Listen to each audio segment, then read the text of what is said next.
Warning, what you are about to hear is two guys talking completely unfiltered. Cut. What are you doing? We don't do disclaimers. The show's called Totally Unprofessional for a reason. I'll see what you did. You're wasting our intro time. Yeah. Start the show.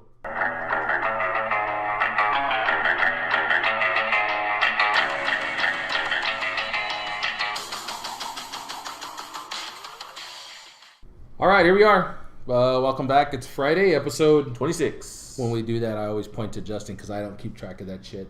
It's been like 2.5, 3 months is what I could say. Yeah, since May. We're checking our baseball picks right now. What is that called again? 56? Beat 56. Beat 56. It's a app that they run on Apple and Android. And basically, if you can get 56... 57. Okay, you got to break the streak. The fifth streak is 56. If you can get 57 games in a row with a continuous hit, you get $5 million? $5 million. I haven't gotten above 4 yet. Yeah, I got to 6. Friend of mine, Phil, he got to like 13, and then Gonzalez went 0 for one night and cost him. So that's poor. But they've been doing this for like the third year. Nobody's ever hit it. I would imagine probably like 40's near impossible, and they're putting it up there at 57. So that's a tough. That's why it's $5 million. Yeah, that's why it's $5 million. I mean, maybe you get lucky and catch one of these cats on a 70-game hit streak or some shit like that. But I can't even recall the longest hit streak in the last few years, and I'm sure it's way up there. That's probably the easiest way to say it. But don't let her eat that food. Yeah, I'm not. Stupid dog. Anyways. So we had a bunch of wrestling the last 2 days. We can get back to our normal routine of kind of covering a little bit of... No, just for Louis, we'll start off with SmackDown. SmackDown, the main event. That was Tuesday night. Tuesday night. I did catch a little bit on TV, not a whole lot. Yeah. They went, for those of you who don't keep complete track of it, they split the brands. So you had Raw Monday and SmackDown Tuesday. They had their draft last Thursday, right? Last Tuesday. Tuesday, they had their draft. A week ago Tuesday. Then they had their last joint pay-per-view, which was... last Sunday. Last Sunday night, and then they went specific Raw Monday, and they went SmackDown Tuesday. So this was their first exposure. Raw came out swinging, man. Right. I mean, put it all out there, and we both agreed, put on a tremendous show for Monday night. And I was telling Justin, man, that's going to be a hard thing to follow Tuesday. And I'm not the hardcore wrestling guy, but I'm pretty sure Gio's going to agree with this. Raw definitely outdid SmackDown Monday to Tuesday. I think that the main event that set up who was going to fight Dean Ambrose was a good match. I think that they got a good guy to win in Dolph Ziggler. Unexpected? Yeah, because when you see Ziggler now, he had a previous run as a world champion twice. Yeah, but he got concussions. And that was an issue, and they felt like they couldn't trust him anymore without getting hurt. So he's kind of fallen back to the middle, to the bottom of the card. And the guy can wrestle. I mean, everybody talks about how he can actually like really go. He's really good at what he does. So it was nice to see that. But I think also, too, that like Tuesday's show, you had to have an answer to seeing somebody like Finn Balor come out on top and the title change in the women's division, where they had to do something that came out just as strong and as different. And that I think Dolph Ziggler was that answer. We were talking about the women's title. SmackDown tried to introduce their women. Yeah. Terrible introduction. And they pretty much pulled all of them out, I think, right? all at once. They're just kind of rolling and interrupting each other. And don't get me wrong, I'm all for seeing hot chicks kind of randomly walk out. But it was a bad way. They could have thought of a better storyline or plot line to introduce them like that. They didn't create any kind of conflicts amongst the women's group. Right. They didn't create any kind of rivalry, aside from girls, which we all know get upset when girls interrupt girls. So, poor introduction on that part of it. But overall, the show, I mean, if we're grading Raw, I'm probably giving Raw like an 8 or a 9, maybe even a 10 in some people's books. SmackDown's probably like a 5 or a 6 at best. Yeah. Outside of the main event, I would say probably closer to the 6. Yeah. So for the mayor of Woodlake, there's your wrestling sample.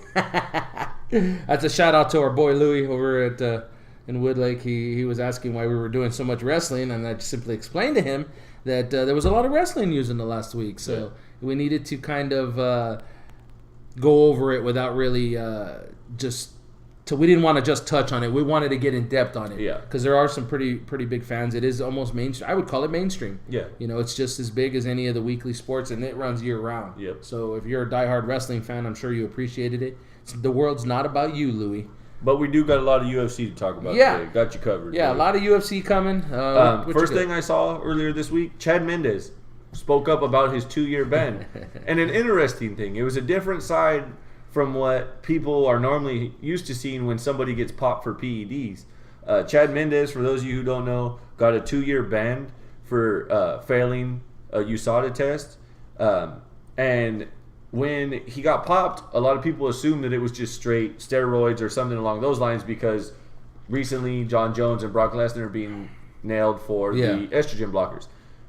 Do you know what Chad Mendes got busted for? It was the psoriasis cream? Is that what it was? Yeah, it's a skincare product that fights plaque psoriasis, which for somebody like him who's a public figure for fighting, that's a bit embarrassing to talk about. Yeah. Oh, yeah. And that's why he had even said, like, hey, I've tried to keep this close to the vest. I don't want to really talk too much about it, but I don't ever want to be labeled as a juice head or anything like that or a steroid user, and this is why I got in trouble. He said, hey, I take full responsibility that, I broke the rules and, that's the deal. Now, this is where things get choppy with these USADA tests, is when you have people who get busted for things that aren't steroids, that aren't an advantage. Now, what's in that cream that makes that illegal? It's called GHRD6. It's a peptide is what it's called. Now, I'm not one of those type of people that goes in depth on that. I didn't have time to get through like in depth on reading what that does or how that helps. But my problem is this. USADA has this ban list of PEDs, and not all of those things are actually steroids. Now, if you have something like an estrogen blocker, okay, or a masking agent like EPO, like I get it. Like that makes perfect sense. But when you have things on that list like Advil, like NyQuil, and these creams like this one that fights plaque psoriasis. Now, for Chad Mendes, why is it not as simple as saying, hey, I take this cream, this is my issue, it's my doctor has said this is the cream to use, here's my note, here you go. Why is that not okay? I don't understand why USADA feels the need to cover this entire list and stretch out their long arm of the law, so to speak, in a situation like this. Because it's not hurting anybody. It's not going crazy where, he's taking this and it's enhancing his fight skills. Yeah. At the end of the day, and this was a controversial audio piece I heard from SB Nation, was there was a guy who works with Ariel Helwani. I forget his last name, but his first name's Luke. He's an older gentleman. One of the things that he had an argument with about a live chat was somebody said how steroids give you an advantage. His argument was, no, they don't. That's never been scientifically proven that they give you an advantage in the fight itself. That you still have to have the technique, that you still have to have the form to do these things and execute these techniques, and whether it's a takedown, a punch, a kick, whatever it may be, that you still have to execute these things. Does it give you more power? We don't know because it's never been tested that way. Does it make you bigger? Yes, that's obvious. It makes you bigger, but does it necessarily make you stronger? That's yet to be proven in a scientific test. What they equated it to, though, is that a bigger muscle is obviously stronger than a smaller muscle. So this is why I say this. It's controversial because his argument against that is that some people genetically hit the lotto.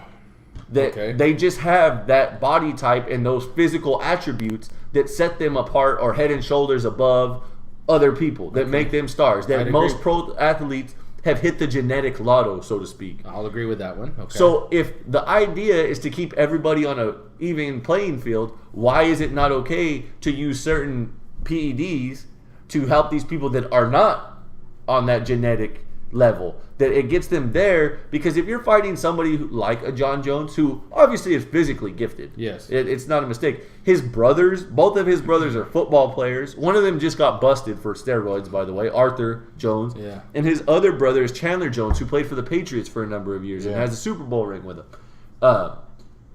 Somebody like that who comes from a genetic family of superstar athletes, that's obviously a genetic thing. It's not just, these three brothers decided to work their ass off and now all three of them are major stars in sports. Yeah. No. Genetically, they have some help. And it's not enhanced help. in that regard. You can't say that. So if you're taking somebody who's not on Jon Jones level and giving them a certain amount of PEDs, does that even the playing field now? Because now you're physically on Jon Jones level. I don't think when they say even playing field, they're meaning for people to be of equal stature. Like you said, we have these people who are physically gifted. We talk about LeBron James just being one of the most gifted basketball players ever, right, if not the most gifted basketball player ever. To say that we can give anybody anything to get to his level would probably be inaccurate. But see, here's the problem. This is a combat sport where it's man versus man. Yeah. Team sports, it's not the same. Well, no, that's what I'm saying. What I'm saying in that situation, you're not. No matter what you do, there's more to that game. Yeah. When you bring it to a one-on-one competition, I'm not sure, and like you said, it hasn't been proven, I'm not sure that they do give you an advantage.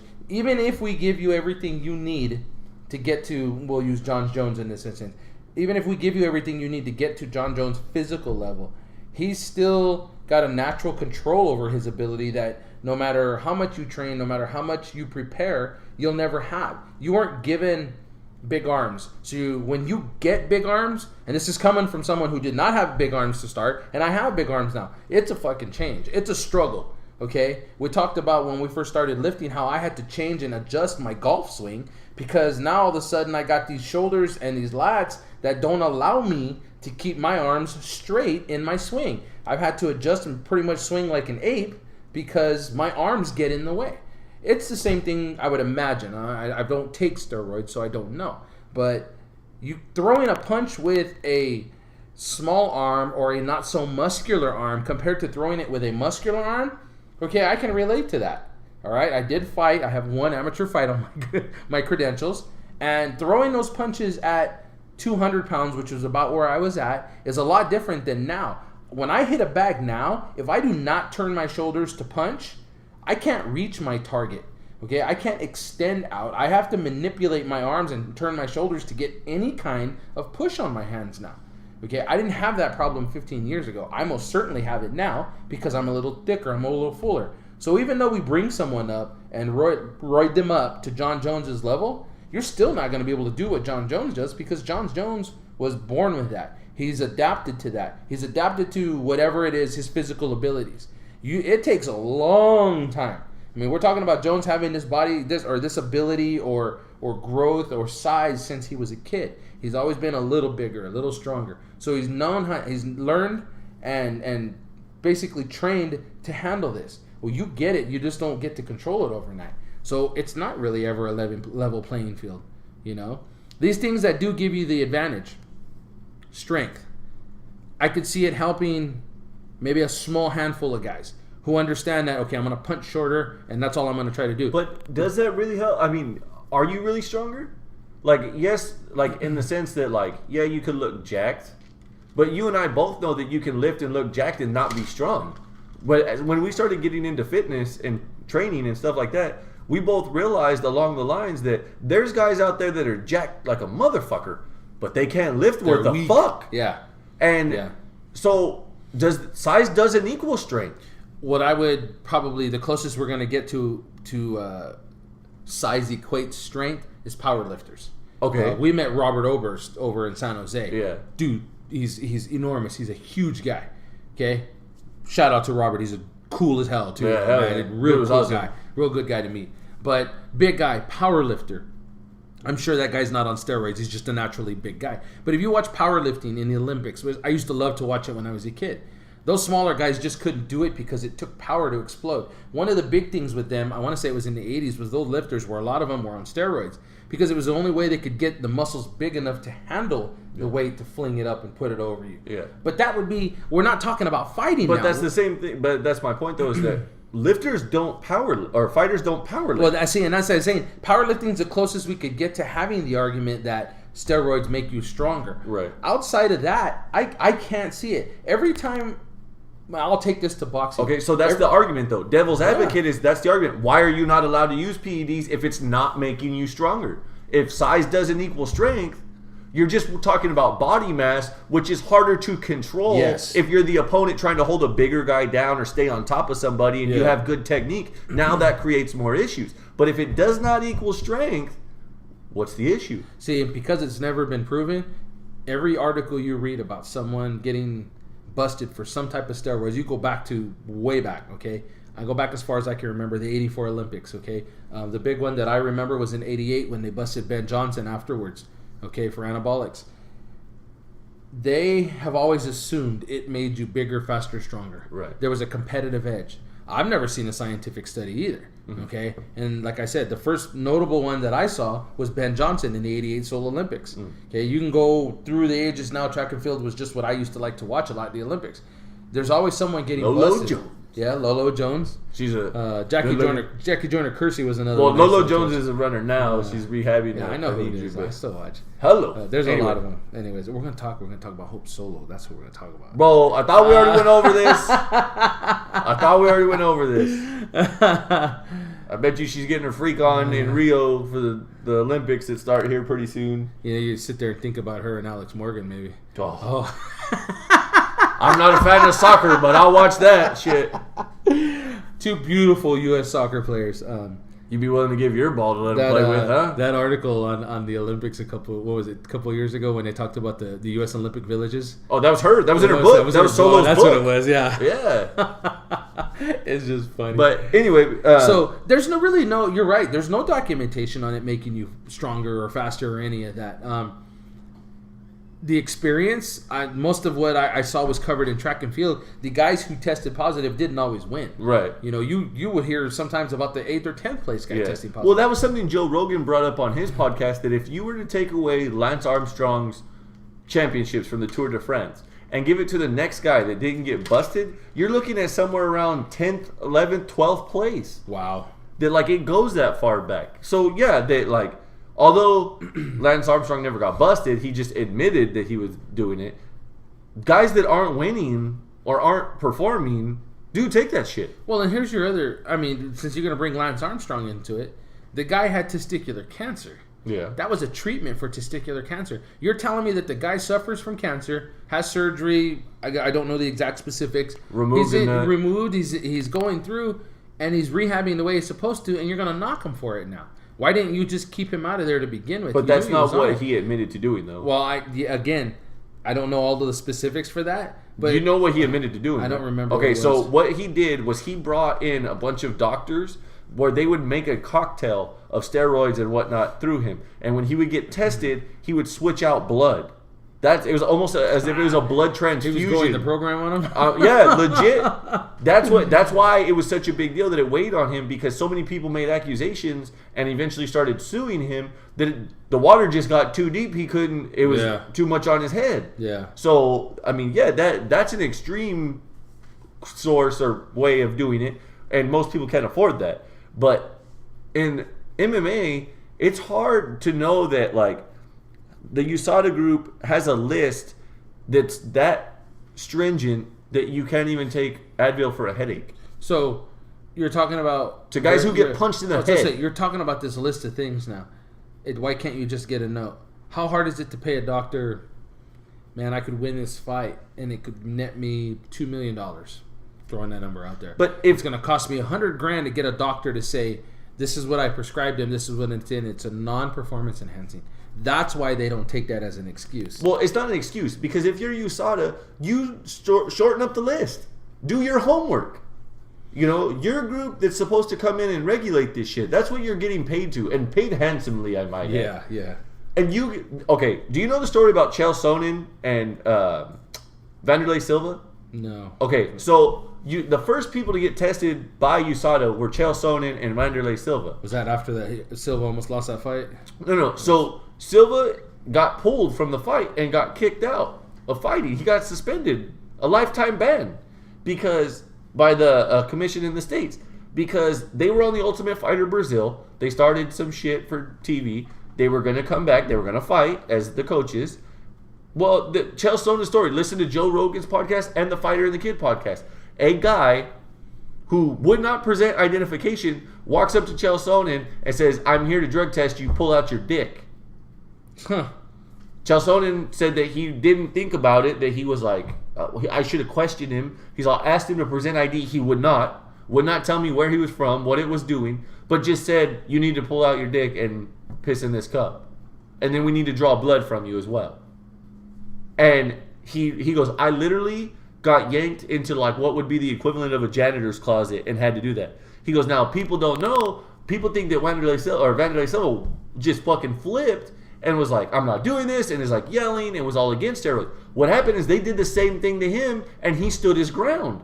He told the guy, I'm not pulling my dick out unless you show me identification. The guy refused. He said, I'm not doing it. People said, oh, well, he ran away from the drug test. He must have been on shit. And this, that. Chael Sonnen tells the story that the old rule was as long as you didn't piss hot on fight night, you were fine. That you weren't on that shit that night, you were good. Now, does that mean that Wanderlei Silva was going to be hot that night and piss hot? No. But I don't blame him for not wanting to do that. Yeah. To literally stand his ground and go, you don't have ID, you want me to pull my penis out and piss in a cup, and you want to take blood from my arm?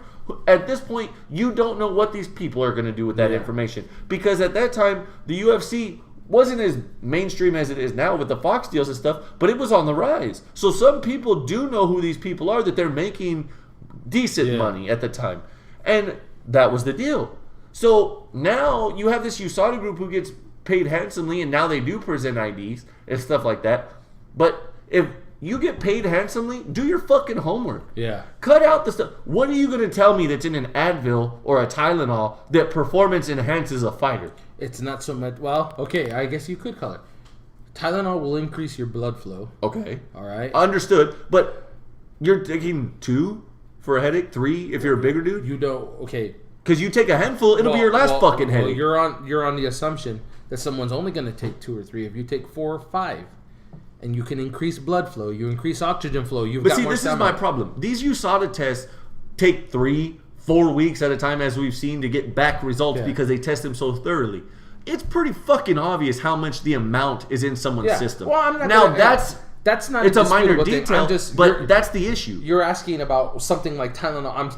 That's why those are on the list. Well, no, I understand there is that. But subjectively, if you see a trace amount in a guy's system, why the fuck is that a problem? Well, now, if it's obvious that his levels are higher and there's blood flows running, and you're like, okay, he's got higher blood levels. You're talking a different level now. You're talking about modify it to accommodate the trace amounts. This is the problem, because John Jones and Brock Lesnar both got busted with that amount. They never said, oh, it was completely in their system. Well, no, that's what I'm saying. But you were talking about why doesn't this list get closed down? If they close it down, okay, they could revise their policy. Maybe is a better way to say it. I'm not saying kill the list. That's not what I'm saying. Well, no. It sounded like you were saying to kind of kill some of that list. No. What I'm saying is modify this list within reason. Or you modify the wording of what a dirty test is. Yes. There's guys that in the WWE, which is not the same obviously for their testing policies, that if you don't piss when the guy shows up for the wellness policy, that's a failed test. Now, does that make you a PED user? Is that worthy of getting you banned, whether it's 6 months or whatever the case may be, where the minimum is? Because you didn't piss when they said piss? Now, I understand it has to be random. But you haven't been random yet. And we talked about this. We've had this discussion how I told you I had a guy at work. Yeah. There was a guy at work one time. It was years back, probably like 10, 12 years ago. He was a diabetic, and they showed up to random us, and he was one of the guys that got pulled for random. And you have, if I remember right, it's an hour. It might be an hour and a half to supply urine, or it's a dirty test. Well, this poor guy, he's diabetic. He doesn't just piss on demand. It's not how his body works. Yeah. They hit him with a dirty test and tried to fire him. Now, albeit there was some backdrop in the story, but the whole thing was like, wait a minute. And the guy offered to give blood. This piss thing, wait a minute. Not everybody can piss on command. Some of us can, some of us can't. The older guys have an even harder time pissing on demand. Okay? Try asking a 65-year-old guy to piss on demand, he's probably going to give you the middle finger and walk out. So that piss thing needs to be revised. And plus, if anybody's offering hair and blood, and I say hair and blood because there are some things that show up in hair that don't show up in blood, and vice versa. Yeah, when I got the job that I got, it was a hair test. Yeah, because they can go back. Yeah. So if someone's offering a hair and a blood and say, just do this, and you also run into the Floyd Mayweather syndrome or the Manny Pacquiao, I'm not going to give you blood 24 hours before I fight. But that's different because that's the style of testing that you're working. And boxers get to pick those details. Yes. These fighters don't. No, It's you either do this or you're out of here. Well, and that's again the policy. The policy can get rewritten to say, look, you're going to be tested at this time and this time plus random. You are allowed this much of this kind of stuff in you. After this, it's a dirty test. But again, who's running USADA? That I don't know. They're their own group. Well, they're an independent group from the UFC. Group that was brought in. Yeah. Somebody owns them. Yeah. Somebody owns them. We've talked about, and this is the conspiracy theorist in me. Thank you, Mr. Nelson at work. Okay? The conspiracy theorist in me says, one, they're owned. If someone starts thinking they're going to get bigger than the company, this is a way to control them. Yeah. This is a way to control how you pay your fighters, how you pay your workers. Yeah. This is an element of control over everybody. Oh, yeah. Again, conspiracy theorists, yes. It's when you don't have control over your stock, your fleet, things can get ugly for you financially. So as long as there's that fear out there that this Mendes one is gonna be the BS one because the guy look, this is what it is. You know what? And he's not trying to cop his way out of it. He's even taking it. It's a 2-year ban, and he's 34. He's coming up and he's saying, "Hey, you know what? It was in there, and I just didn't think about it because it's fucking psoriasis cream." Okay, he comes back. Let's say he comes back from 2 years. He's a 36-year-old featherweight. Yeah. Good luck. Those guys don't get any slower. Good luck with that. Yeah. Feel bad for the guy, but again, this is one of those ones where they could say, "Look, give us the cream. Let's test the cream. If it matches the amount that you tested in here, we're gonna lift the ban." But you're gonna have to cut the sentence. And if you suspect him, if you're suspecting something, okay, the UFC could say, look, if this matches with what was here, then fine, we're gonna reinstate you, but you got to submit to more randoms. Do you know? I don't think he would have a problem with that. Do you know who the number one tested fighter is right now? Probably Conor. Yep. Yeah. Which ties me back into my next point. He now has a YouTube channel called the Mac Life. This last few days, he posted a video of USADA coming to his house to test him. Nice. And showed the whole video. So what it was this lady popped up at the gate. They're outside. This lady pops up at the gate. This guy runs out to the gate.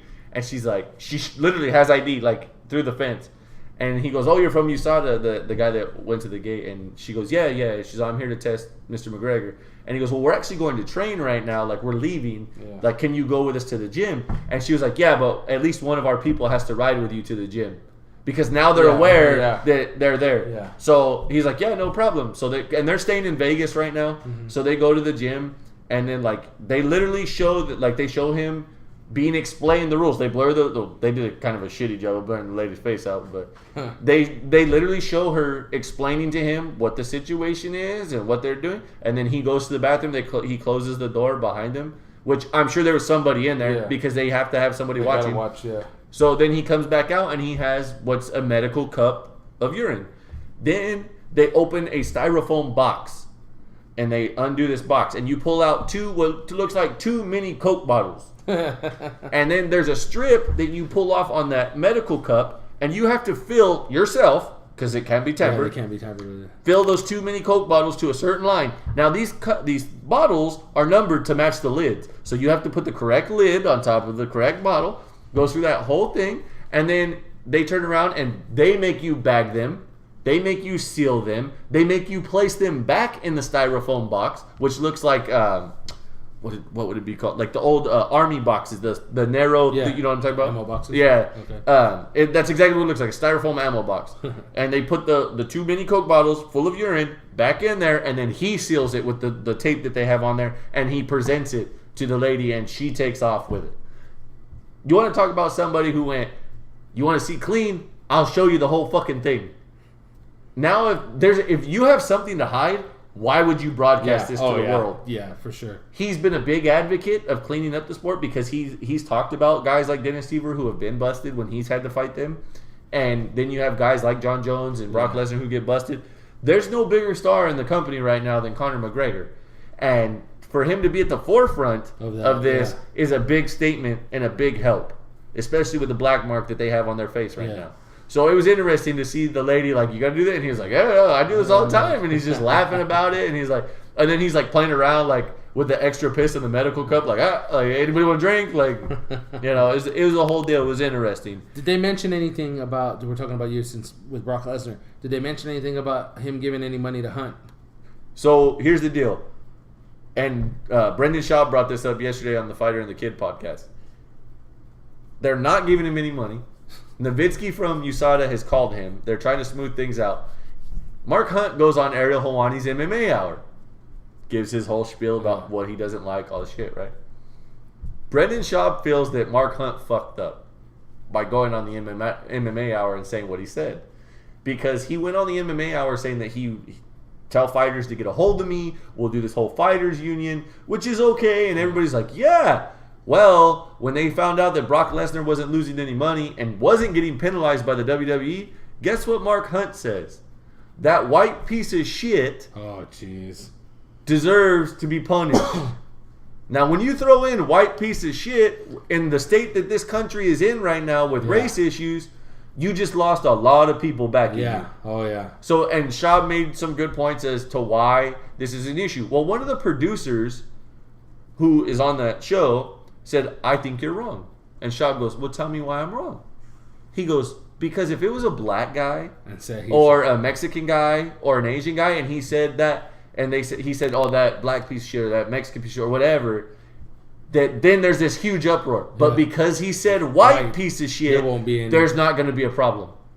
And Schaub was like, you know what? We'll find out, I guess. And Callan was like, I got to agree with him because that's the truth. Because kind of the way it is. Because he goes, if you're a white person right now, there's a bit of a double standard. Yeah. That you can't say anything to any other race, and you just got to take it on the chin when they say shit about you. Yeah. No, I would agree with that. So I thought that was an interesting point and counterpoint to that whole thing.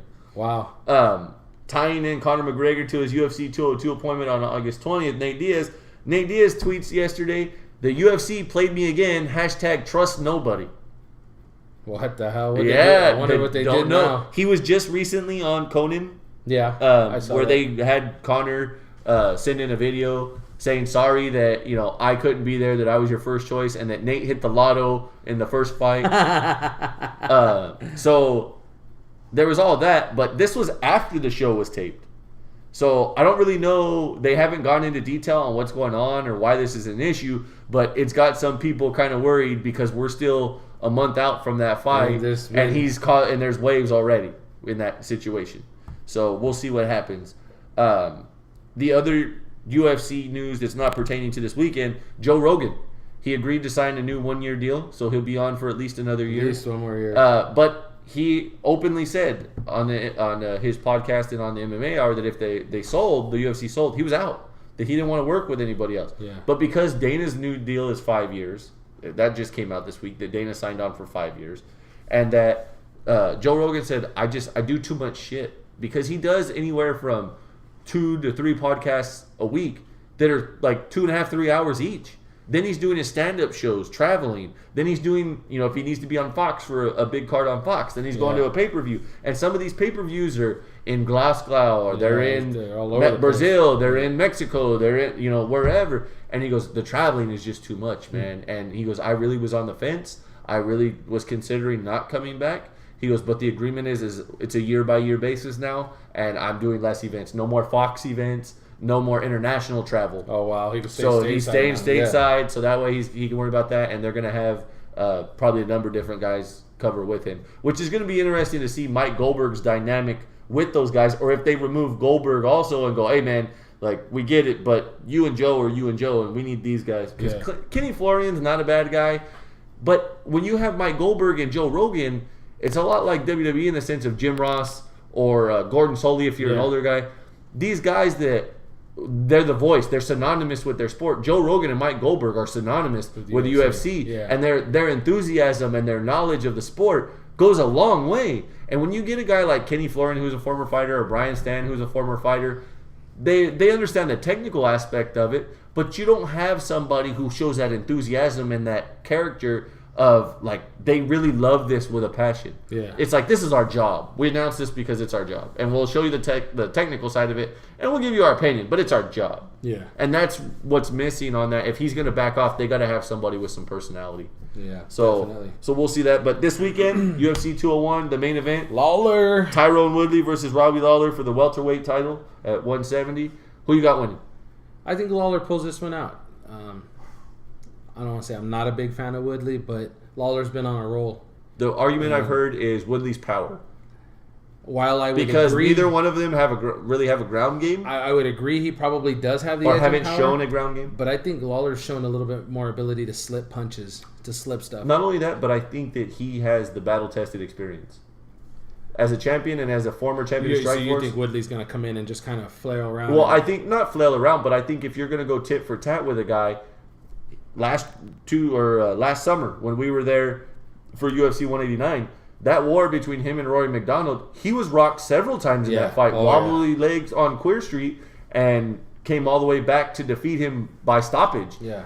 Now, does Rory McDonald have the power of Tyrone Woodley? No. But I don't see Tyrone Woodley throwing the leg kicks that Rory McDonald throws. And it's more about a stand-up and box and bang. So I'm going to go ahead and go with Robbie Lawler myself. I agree. But one of the arguments that's been this week is, when do the wars that Robbie Lawler has had catch up to him? I was going to say that because in boxing, they always ask the same thing. Arturo Gatti, Mickey Ward, the guys, those two guys in particular, they used to love it, stand in the box and just fight. Even though Gatti Buddy McGirt tried to make him a boxer, which he did succeed in some aspects. But you could not take away that animal instinct that Gotti had. He wanted to stand in the box and he wanted to fight. How long can guys do that? Lawler's been at it for a few years now where he's been wanting to say, all right, you want to fight? Let's fight. And, hey, that's all good and dandy for the fans and it makes good business, but how long can you keep taking those punches, And we're talking about UFC. We're not talking about boxing. We're talking about small mitts. Bryce talked about how you feel it a lot more, even though there's less there's less padding. Yeah, it's a fist, but, I mean, holy cow, how much can you take? Yeah. McDonald, like you said, he didn't have the power that Woodley has, and something's got to give somewhere. I'm gonna take Lawler just because he's been on a roll and it's been a while since he's fought, so I think he'll be nice and rested, ready to go. Woodley's anxious, and they're former sparring partners and stuff at American Top Team. I saw that. So I mean, they know each other well, so it should be a good main event. The rest of the card isn't like anything spectacular. One guy is completely off the card. He stopped cutting weight because he couldn't get down. He was at like 132 and couldn't cut all the way down. So another guy missed out on a payday because of that. Oh, that sucks. So I mean, there was a couple things like that, but outside of that, I mean, everything else for this weekend is hopefully there's some surprising fights, but overall the main event is what you're going to want to watch for. Shifting to the NFL. Training camps opened up. There's going to be a lot of NFL news pouring out over the next couple of weeks. But training camps opened up this week. Yeah. My Raiders, they're one of them. Made a bet today on them, actually. What'd you bet? I bet they'd finish 10-6. Oh. What was the bet against you?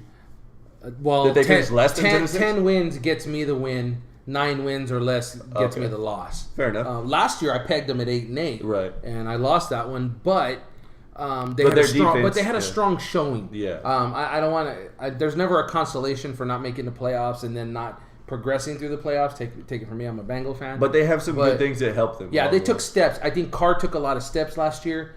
He has a receiver now. He's got a tight end. I don't want to say their running game. He's got 2 strong receivers. Yeah. And I don't want to say he's got a running game, but there's definitely the potential. There's the threat. Maybe that's the best way. The threat. That's how I look at the receivers. People go, Michael Crabtree's not a main receiver. Well, no, he's not. He does a good job in his role. Yeah. Amari Cooper's your one. Yeah, that's for sure. I don't think anybody would even question that. But when he's getting double covered and shit, Michael Crabtree will do his job. Even double covered. I mean, Crabtree made a lot of those catches one-on-one last year, or even with him on the double coverage. And it isn't necessarily Crabtree's catches. It's his catch and ability to evade that first-second tackler and create. He looks last year, and I hope it's not a slump, but for this year, coming into a second year in Oakland, but he looked a lot like the Michael Crabtree of Texas Tech. Yes. So that was a good thing. Yeah. Well, and the Raiders' offensive staff did a good job of making sure they used him like that. Correctly. That was something I don't think they did very well in San Francisco with Crabtree. They did not use him to his potential. I'm excited for their defense this year. Ken Norton getting a former Seahawk where he was at, and Bruce Irvin. Like we talked about, their DBs have shored up some more.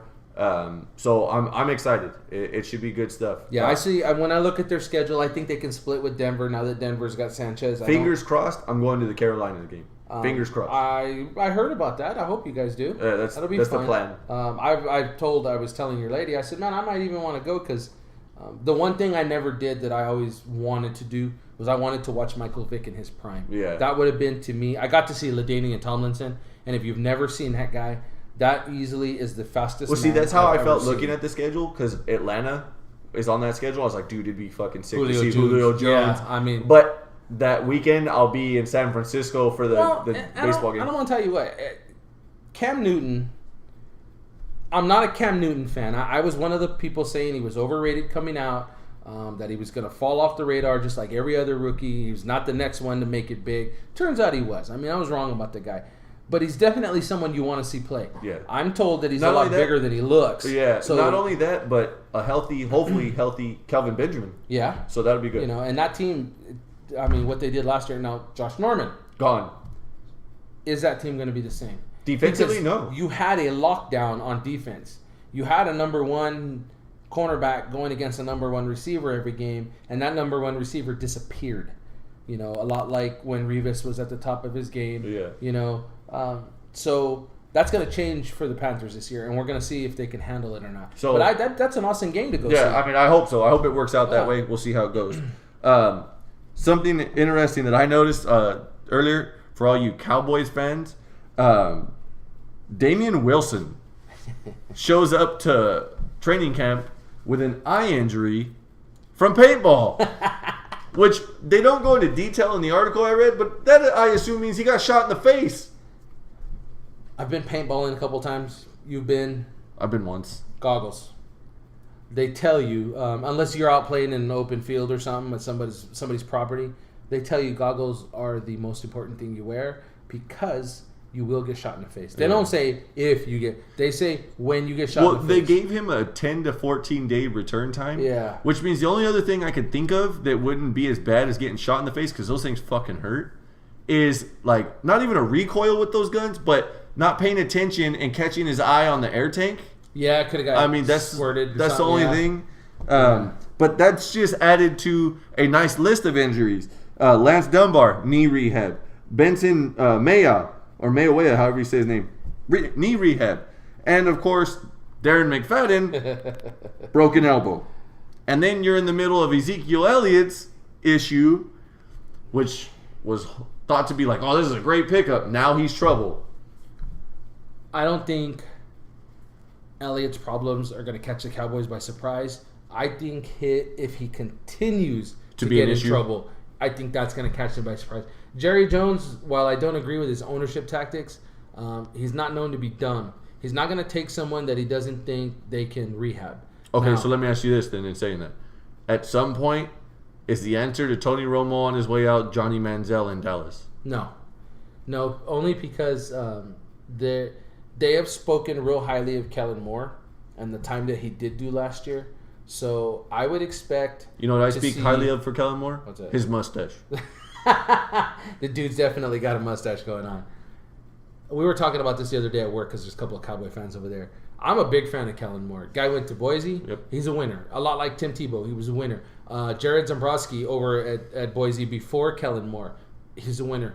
Andy Dalton, Texas Christian. TCU. Winner.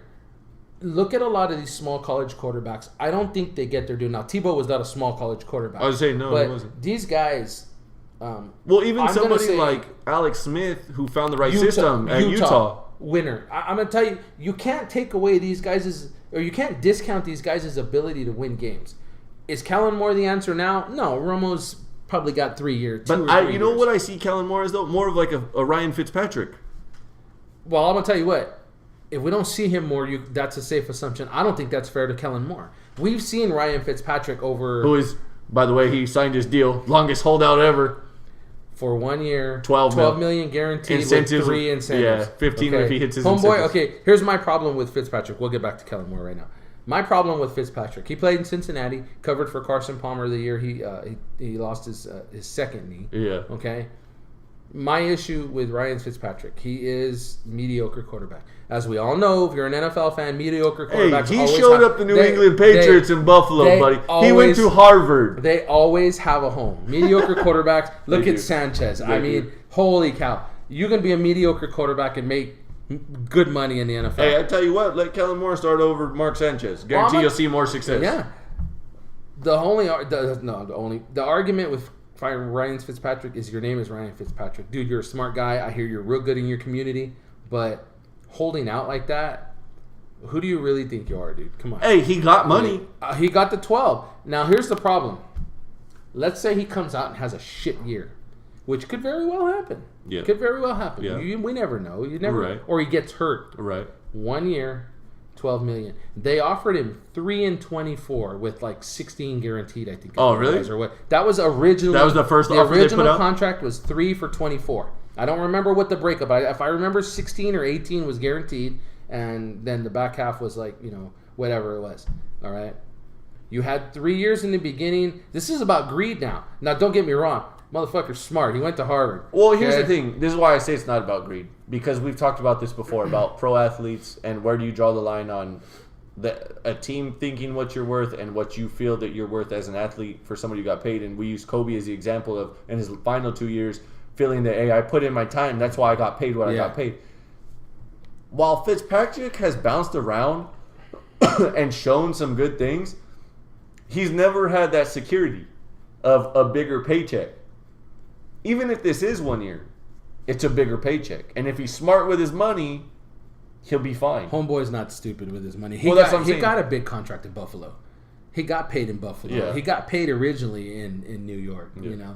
The biggest thing that you're going to look at that's going to save Ryan Fitzpatrick's ass, Brandon Marshall. And Eric Decker. Let's be fair. It's both. And I say Brandon Marshall because how many times did Jay Cutler get completely beat the fuck out of, or just completely played a shitty game, and Brandon Marshall saves the day? Yeah. Well, and again, Marshall's the product of having a good other side of the field. Yeah. I don't think Brandon Marshall one-on-one, the only receiver on the field, is going to do very well in double coverage and stuff like that. He had to be able to get one-on-one. Well, I think that those type of receivers are few and far between in this day. Like an Antonio Brown, if you put him, that's a guy that can catch a ball. We could rock 5 right now. Antonio Brown would probably be the top. Julio, AJ. Okay, Dez Bryant is definitely one of them. You still have Andre Johnson, who signed today. Did you see that? No, he did. Was it with Texas or not? Houston, Tennessee. I want to say it was. Andre Johnson that played in Houston? Yeah, he's on his way out, man. I'm telling you, he signed. No, I'm not saying that he didn't sign. What I'm saying is he's not on that list. He was one of those. He used to be in his prime.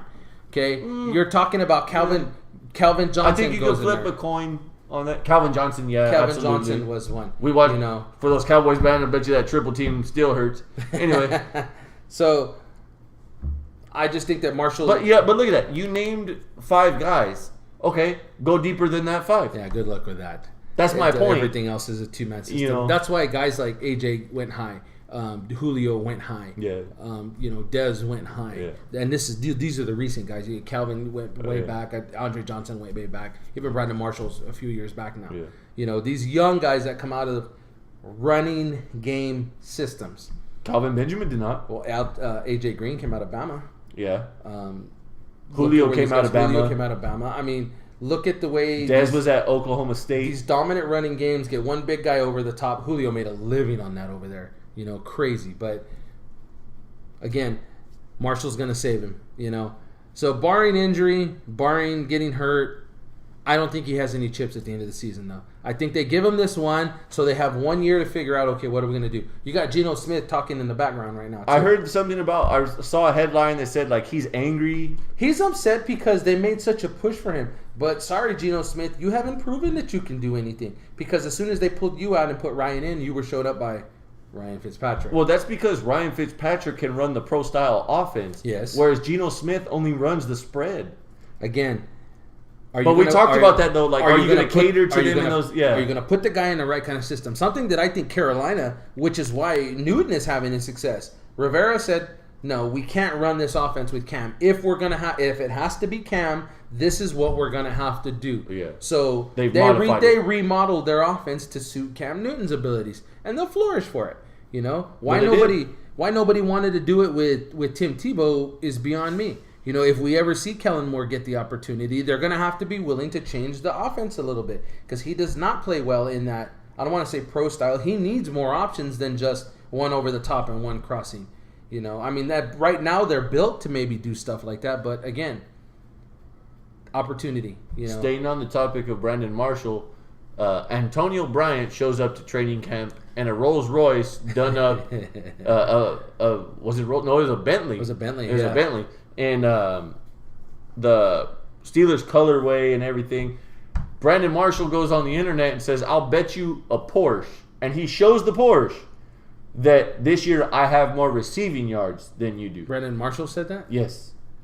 Well, before you say anything, do you know what their totals were last year? Not the actual number, but their difference, I should say. Antonio Bryant had him by 300 yards.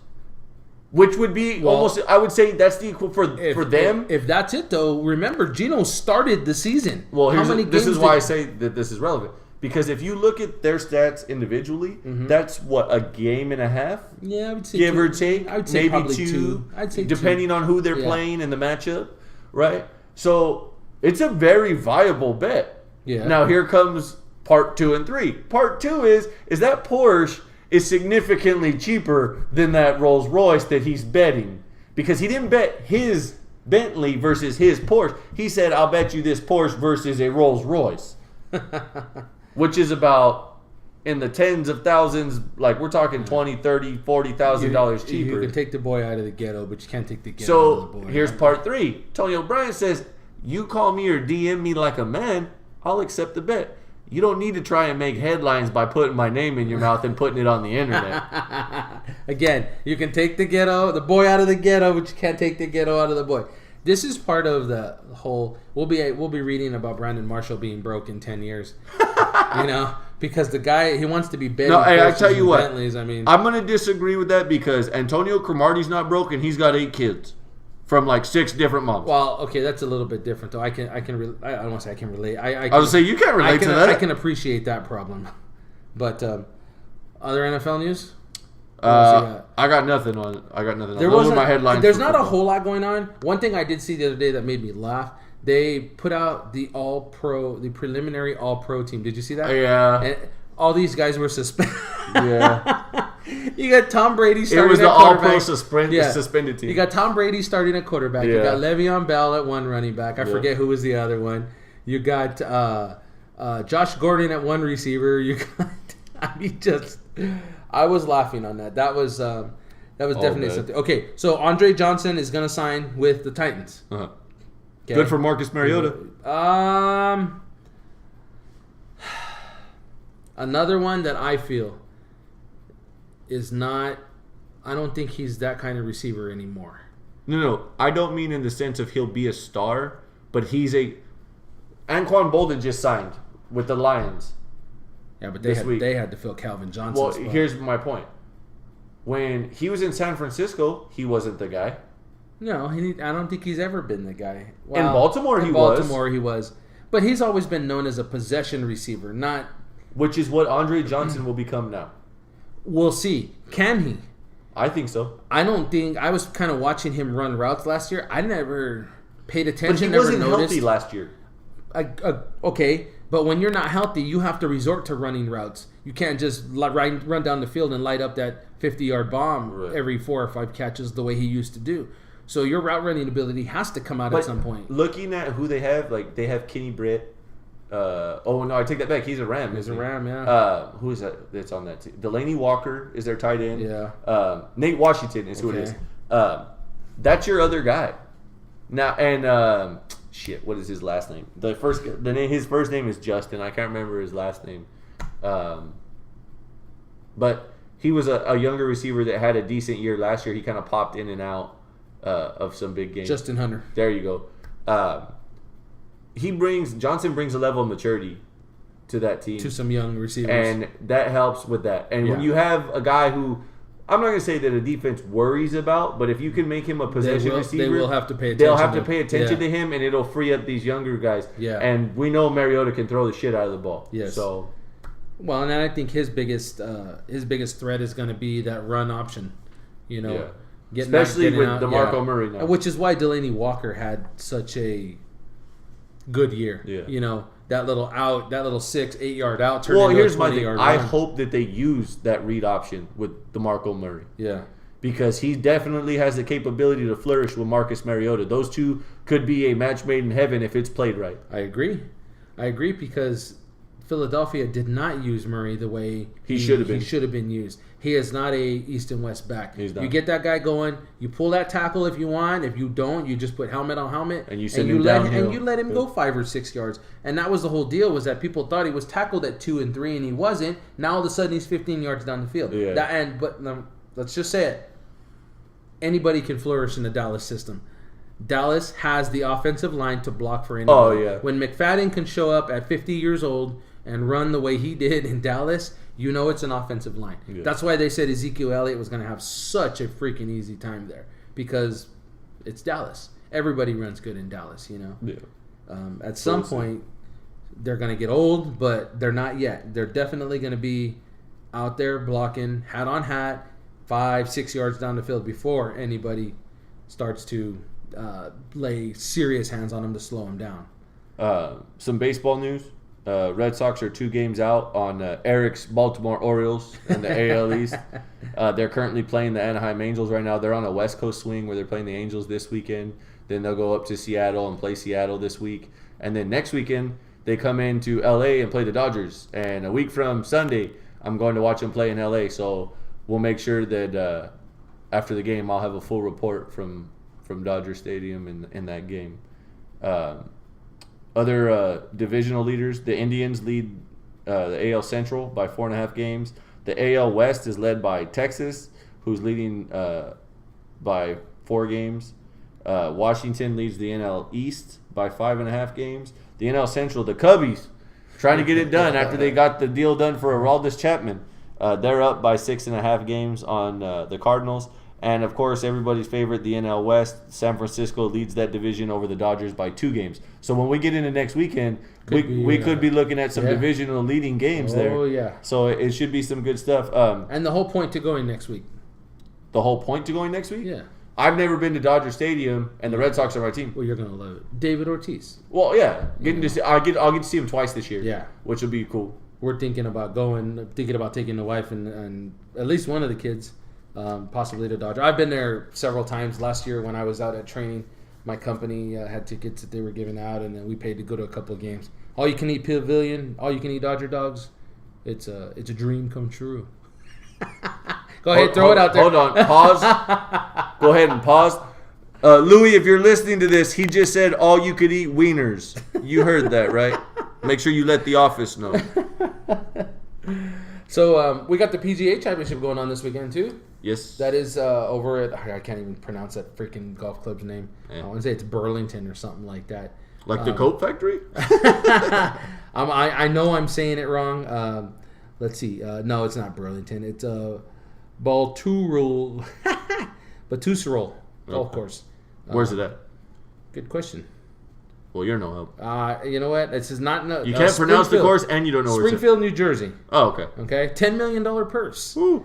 Learn how to hit the ball better, buddy. Oh, man, come on. And you're really only going to have one. Oh, by the way, tomorrow, Powerball drawing. $472 million. Yeah. So make sure you get your Powerball tickets. We have, okay, before I do this, Louis, I know you're probably going to listen at some point. I don't know if you listened this long into it.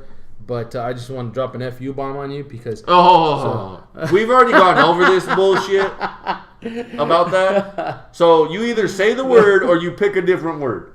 Okay, so I got to drop the fuck you bomb on Louis. There we go. Because Louis texted me the other day, and he says, you're going to love this. So he says, hey, I need a lineup. What do you need a lineup for?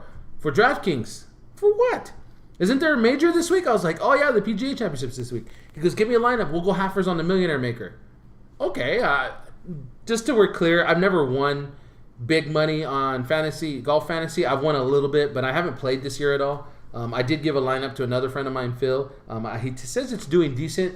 None of his guys were cut. He's got all 6 guys still alive in there in that tournament. But so I tell Louis, okay, I'm gonna send you in the list and just let me know how much I owe you. He's like, all right.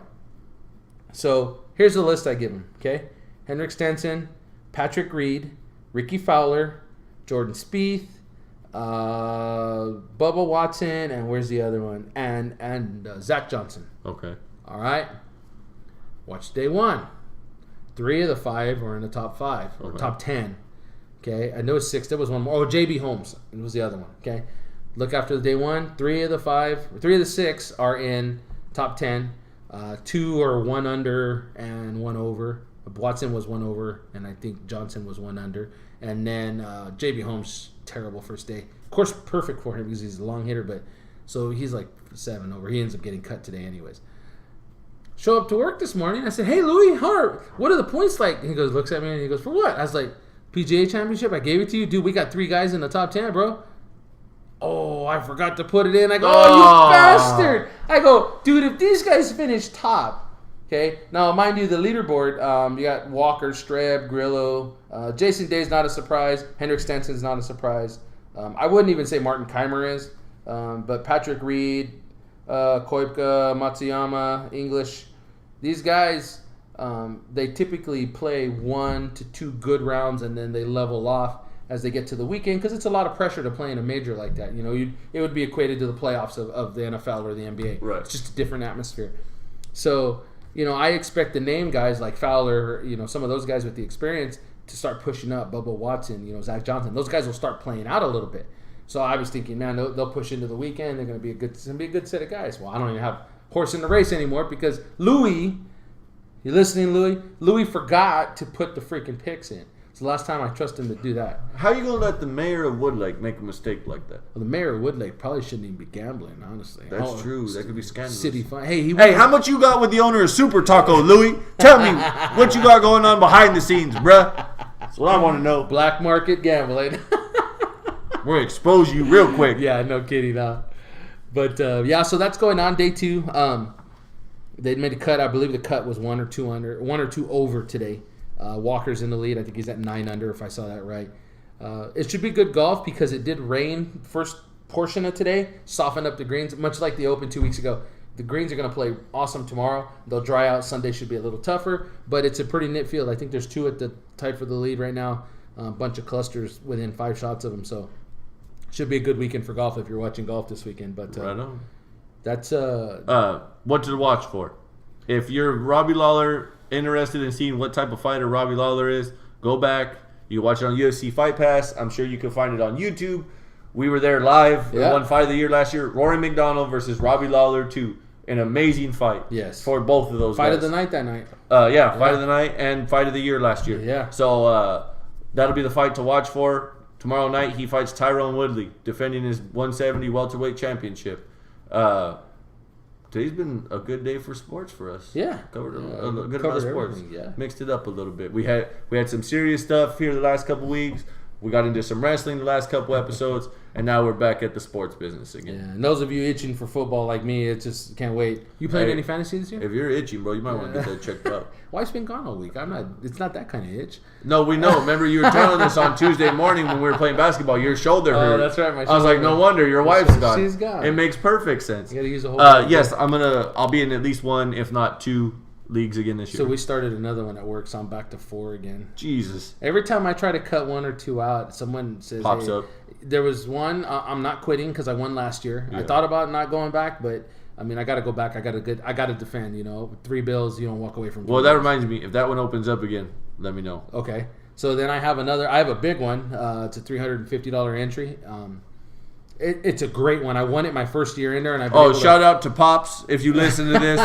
We know you and your dad are the defending champions, back to back, just like Drake going back to back. So I'll be playing this year. I'm in that one, and then I have the one at work, that we just bought it up. One bill buy-in, real simple, standard ESPN rules. And then I got another one in Porterville. I really should. Porterville, huh? Yeah. My neck of the work woods. Yeah, well, a lot of the guys they're from Porterville. Oh, okay. So, and we're all boys, we all know each other. A lot of us, I was either their crew leader.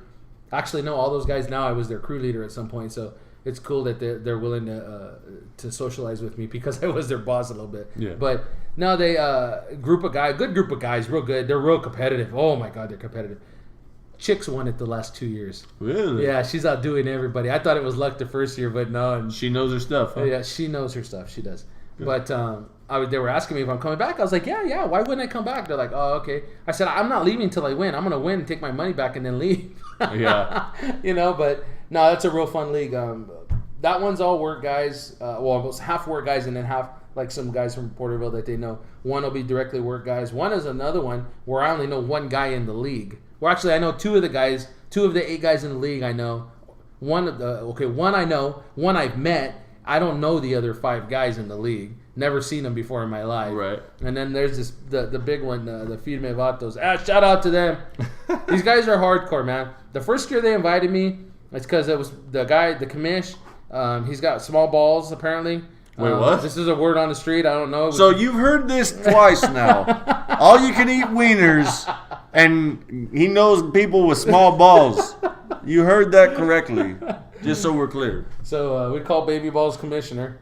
He's a childhood friend of mine. We grew up together here in Dinuba and ran into him one day. And he's like, "Hey, you play fantasy?" I was like, "Yeah." Invited me over, and I whooped everybody's ass the first year. That one, the first year, it pays $100 a week because we run by points.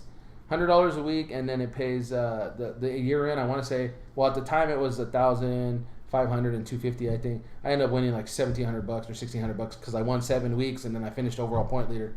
That was a big payout. Haven't done shit since, but I beat the commish every year, and that nets me an extra $100. Nice. But I've made my money back every year. I always win 3 weeks, and that's my money back. And hey, I'm playing for free. I've been playing on their dime for the last couple of years. So there you go. That's been cool. Well, a week from today, we can officially have junk food again. Yeah. So that'll be nice. Yeah. So episode 27, we'll probably be over here munching down on some good stuff. I mean, snack cakes. Yeah. Getting chocolate wasted. Yeah.